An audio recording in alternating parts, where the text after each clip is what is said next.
Morning students.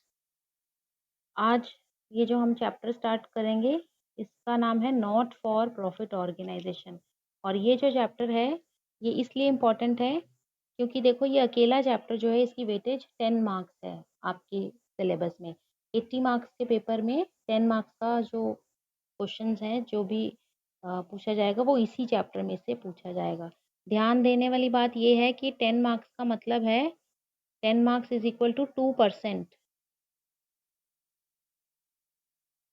2% number आपके final जो आपकी परसेंटेज बनेगी वो इस चैप्टर में से हो सकते हैं अगर आप 10 में से 10 मार्क्स स्कोर कर लेंगे तो। ठीक है, इसलिए ये चैप्टर बहुत इंपॉर्टेंट है।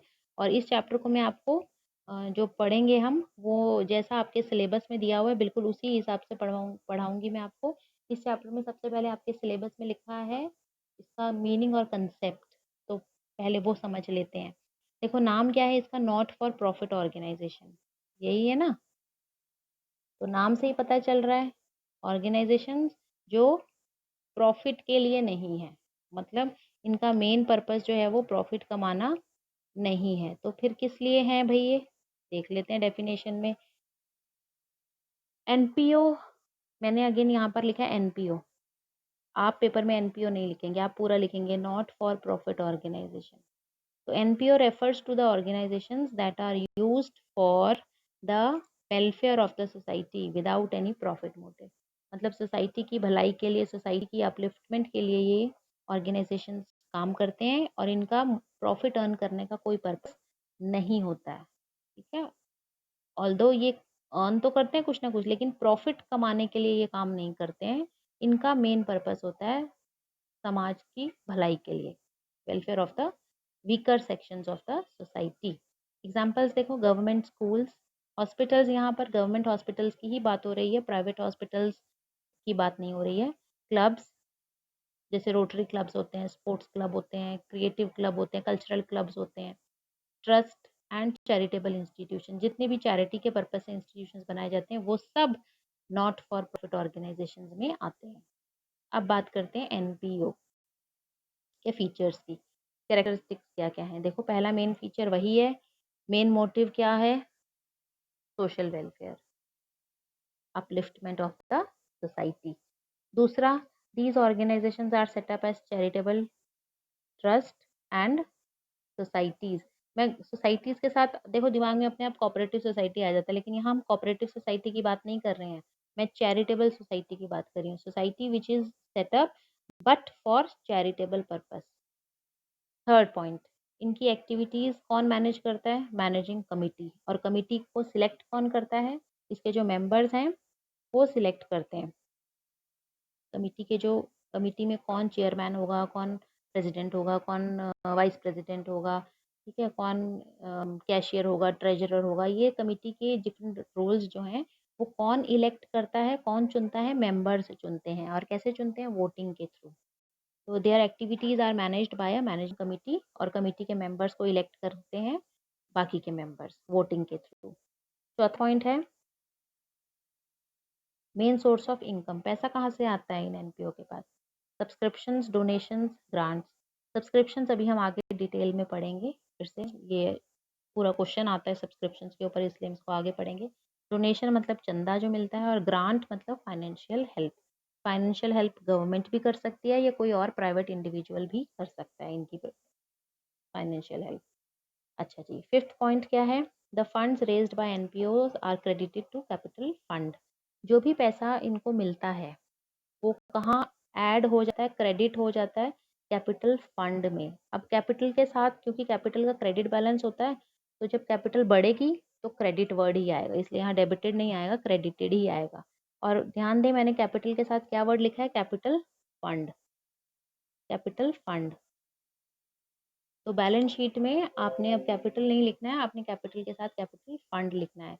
अगेन ये सब क्या है वो हम सीखेंगे अभी आगे, कहाँ पर, जब मैं इसकी बैलेंस शीट बनाना सिखाऊंगी तब आपको ये समझ में आएगा कि कैपिटल के साथ हमेशा कैपिटल फंड लिखना है। फंड वाले क्वेश्चंस भी अभी हम करेंगे ना, तब वहाँ पे ज़्यादा क्लियर हो जाएगा। Sixth point, NPOs have to prepare financial statements. इनको भी अकाउंट्स बनाना जो है मेंटेन करना कंपल्सरी है। 2 अकाउंट्स और एक बैलेंस शीट। कौन कौन सा अकाउंट बनता है, एक तो रिसेप्शन पेमेंट अकाउंट और दूसरा इनकम एंड एक्सपेंडिचर अकाउंट, तीसरा बैलेंस शीट। ये तीनों बनाना कंपलसरी है और उसके बाद ये बनाने के बाद कहाँ सबमिट करना होता है? Registrar of societies. ये आपको एमसीक्यू में क्वेश्चन पूछ सकते हैं। तो ये तो हो गया इसका मीनिंग और फीचर्स, आपने इसको पढ़ लेना है ध्यान से, अपनी कॉपी में भी आप इसी तरह से लिख लें, इसी को लर्न कर लें, ये बहुत है।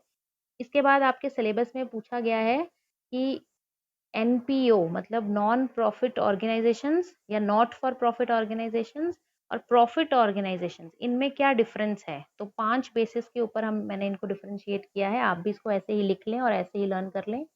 पर्पस, एनपीओज बनाए जाते हैं to render services, to render word ना लर्न हो तो टू प्रोवाइड सर्विसेज, ठीक है, या सोशल वेलफेयर भी लिख सकते हो।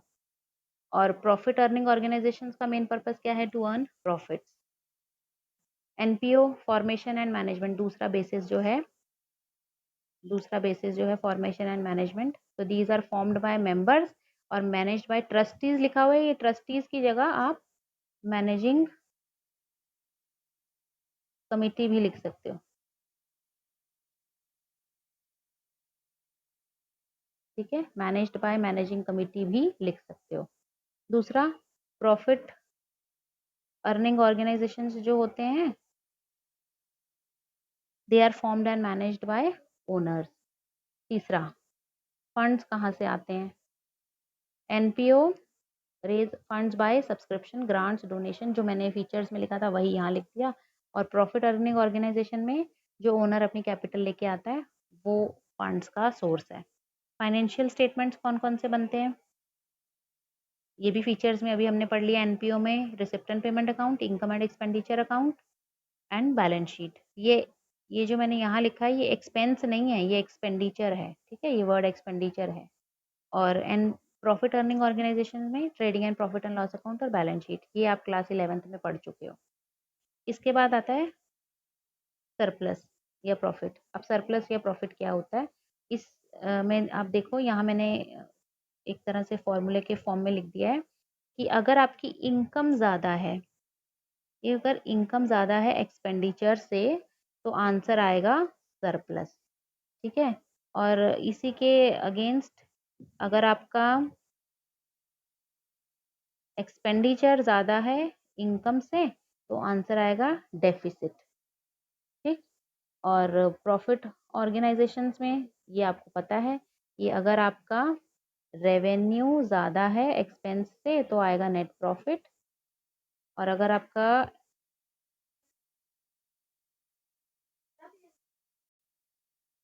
आपका एक्सपेंस ज़्यादा है रेवेन्यू से तो आंसर आएगा नेट लॉस, ठीक है। तो ये तो हो गया आपका बेसिक थ्योरी पार्ट। अब आपने क्या करना है कि इसको, ये जो पहला पेज मैंने स्कैन किया हुआ है इसको मैं आपको अलग से भी सेंड कर दूंगी, इसको ध्यान से पढ़ना है, ठीक है। साथ ही मैं अगली वीडियो भी भेज रही हूँ, ज़्यादा टाइम लगाने वाली चीज़ नहीं है, ये बेसिक थ्योरी है सिर्फ, इसको अपनी कॉपी में लिख लें, लिखते लिखते ही लर्न हो जाएगा आपको, बस ये ध्यान रखें क्वेश्चन सॉल्व करते हुए आसानी होगी, ठीक है। Thank you.